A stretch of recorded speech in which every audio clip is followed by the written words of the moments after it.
Damascus is shaken by unexpected airstrikes.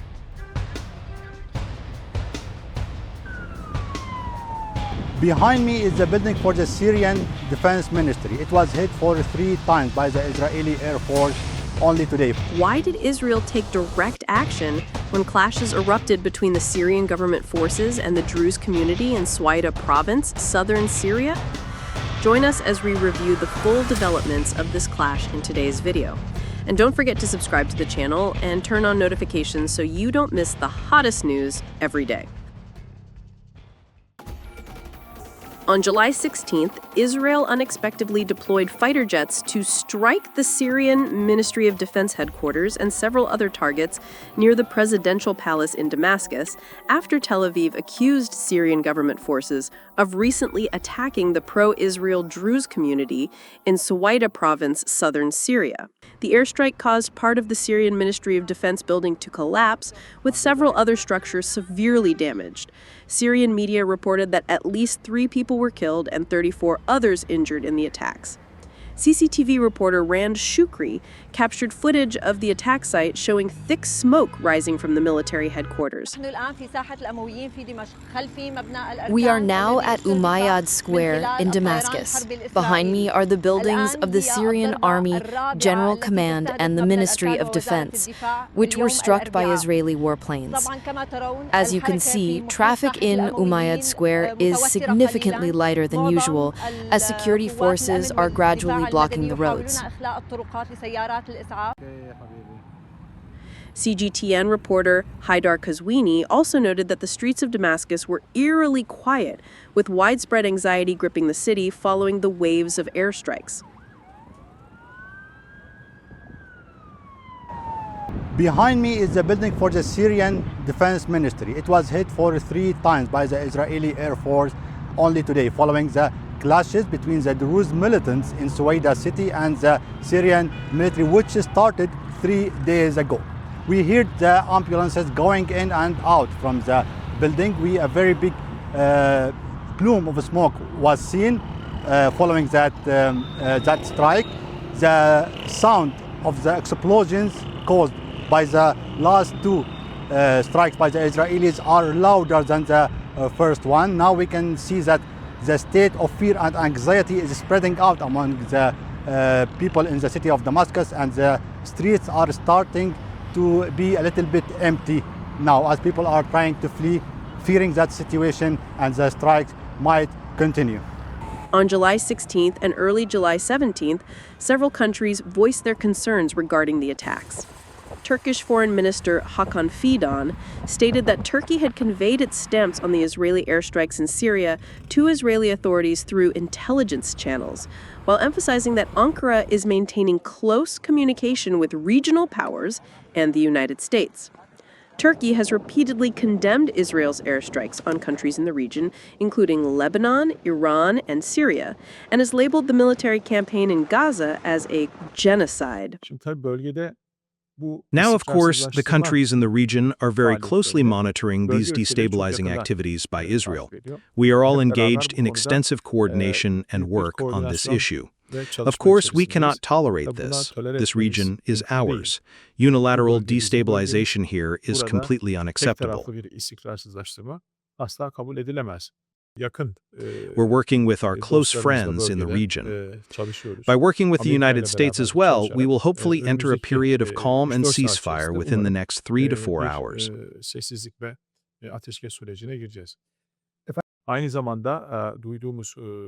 We also conveyed our own views and suggestions on this matter to the Israelis through our intelligence agency.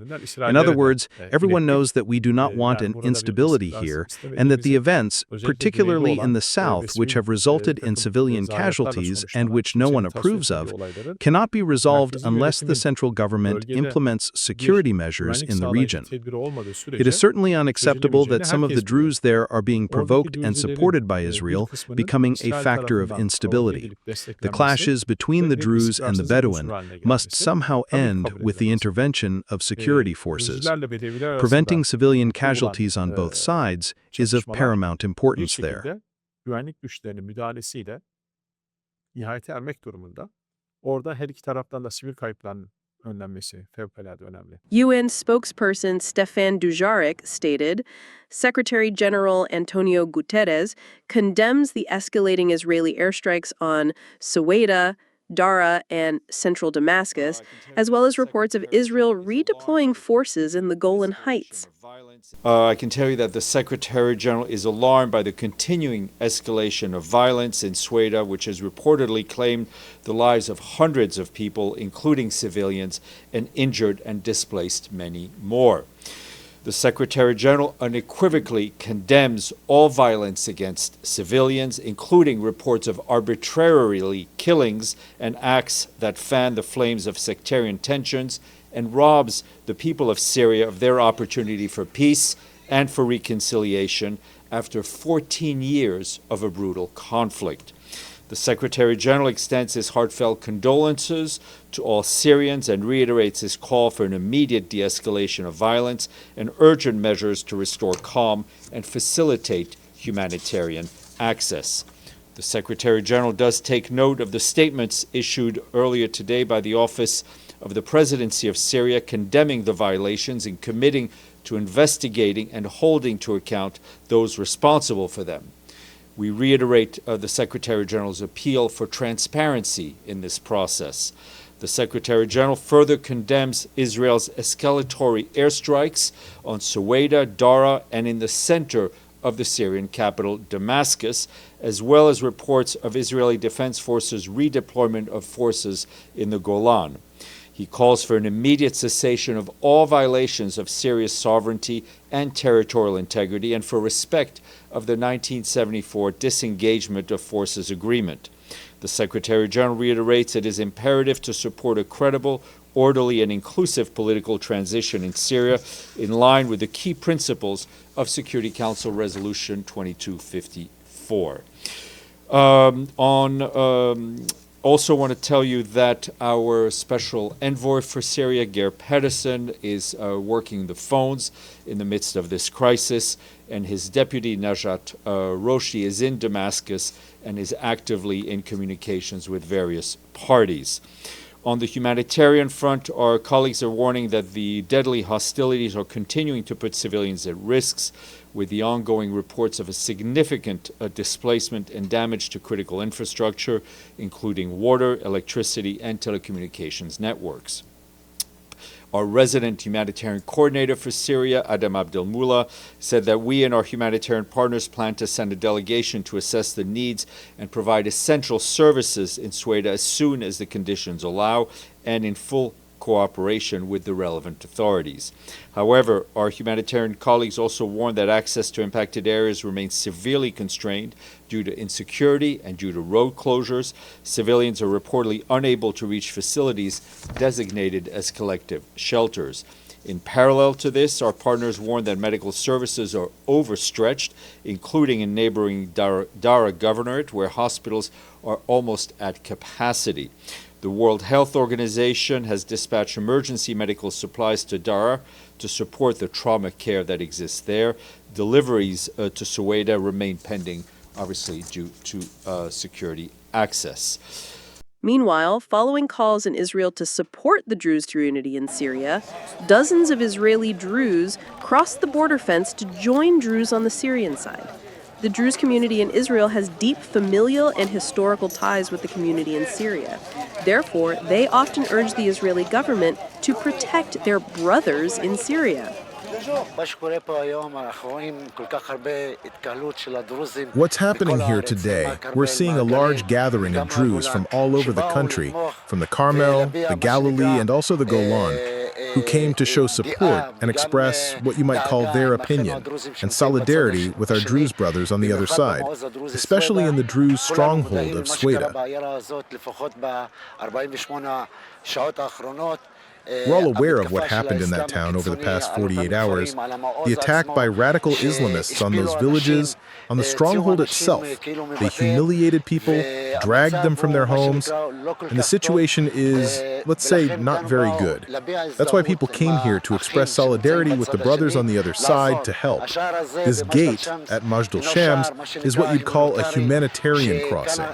Here they do receive aid even for people on the Syrian side who need medical help or anything else they can't get over there because of the blockades and restrictions placed on them.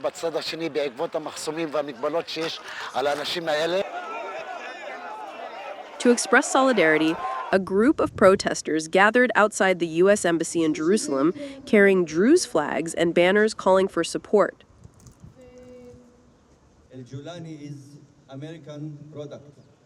The message is very simple to the American administration, and we are here in front of the ambassador house in Jerusalem, that El Julani is not more than terrorists, and the American product is El Julani, and it has to be stopped.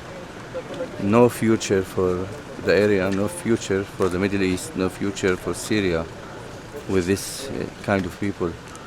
And this is not faith, this is not hope, this is not building a country.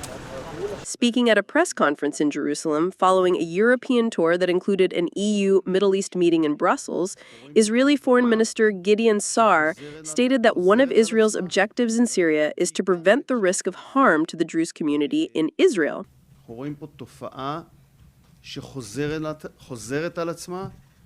We see a recurring phenomenon here of harassment of minorities to the point of murder and pogroms in Syria.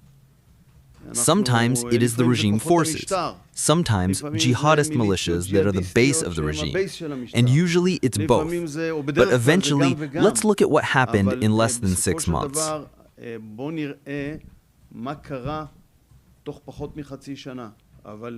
Now, what happens in Sweida, you've seen it yourselves, of killing of civilians, of humiliation of civilians.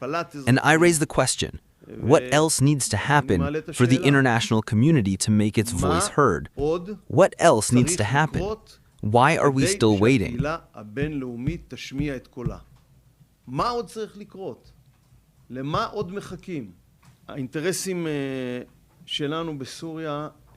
Our interests in Syria are known, limited, and clear.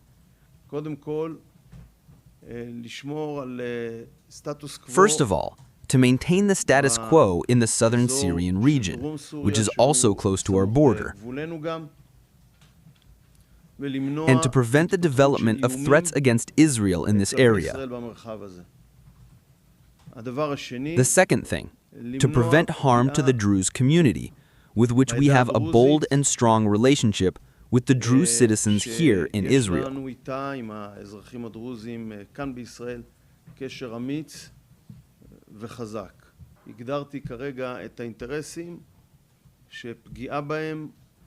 I have just defined Israel's interests, the harm to which we cannot, in our opinion, pass over.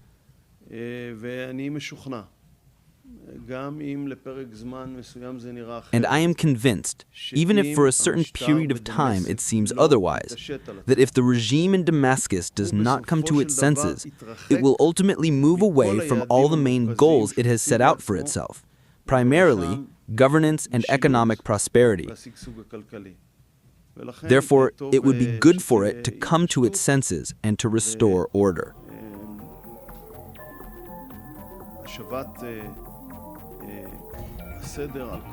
Prior to the airstrikes, the Syrian regular army was deployed to Sweida to quell clashes between Druze fighters and Bedouin gunmen. However, the Syrian forces ended up engaging with Druze militias. Subsequently, Israel's attack was prompted by calls from its own minority Druze community. The Druze are an Arab religious sect with approximately 1 million followers, primarily residing in Syria, Lebanon, and Israel. In Syria, the Druze population is mainly concentrated in 3 provinces near the Israeli-occupied Golan Heights in the south.